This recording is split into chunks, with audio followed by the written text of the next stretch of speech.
பாத்திமா என்ற முஸ்லிம் மாணவியும் ஜார்ஜ் என்ற கிறிஸ்தவ மாணவனும் மிகுந்த காதலர்களாக கல்லூரியில் படித்து வந்தனர்.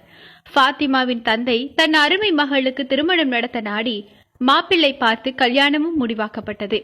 பாத்திமா மௌனம் சம்மதமாக இருந்தாள். ஆனால் தன்னை பெற்று வளர்த்த தாய் தந்தையருக்கே தெரியாமல் இருவரும் தலைமறைவாகி விடலாம் என முடிவு செய்தனர். எப்படியோ இந்த விஷயம் அவளின் தந்தைக்கு தெரிந்துவிட்டது. அவள் அழுது கொண்டு தன் தந்தையிடம் கூறினாள்.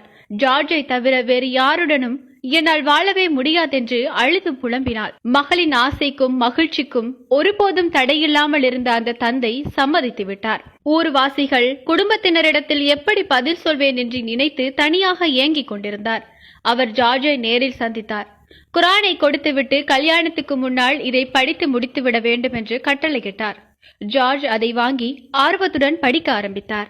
இவ்வளவு நாளாக பைபிள் படித்த அவனுக்கு குரான் ரொம்ப பிடித்தது. இயேசுவையும் மரியத்தையும் கூறுவதனால் அதிக அக்கறையுடன் படித்தான். மாதங்கள் கடந்து சென்றது. அவன் ஹிஃபாவின் வாப்பாவிடத்தில் போனில் பேசுகிறான். அஸ்ஸலாமு அலைக்கும், நான் ஜார்ஜ் என்கின்ற முகமது ஃபாசில் பேசுகிறேன் என்றான். பாத்திமாவின் வாப்பாவிற்கு மகிழ்ச்சி தாங்க முடியல.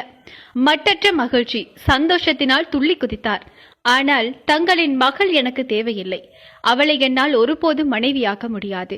பாத்திமாவின் தந்தை ஆச்சரியத்துடனும் அதிர்ச்சியுடனும் ஏன் என்று கேட்டார். ஜார்ஜ் சொன்னான், இவ்வளவு நாளாக அவளை வளர்த்து ஆளாக்கிய அவளின் தாய் தந்தையை விட்டு அதைவிட மகிமை மிக்க இந்த இஸ்லாத்தை தூக்கி எறிந்துவிட்டு என்னுடன் வந்த அவளை எப்படி நம்புவது?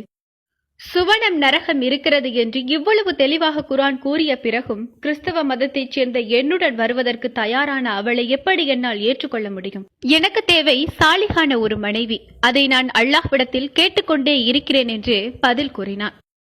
உண்மையாகவே இஸ்லாம் மார்க்கத்தை முழுமையாக அறிந்த ஒரு முஸ்லிமிடமிருந்து இப்படிக்கான பதிலே நிச்சயம் வரும். சுபஹானல்லாஹ்.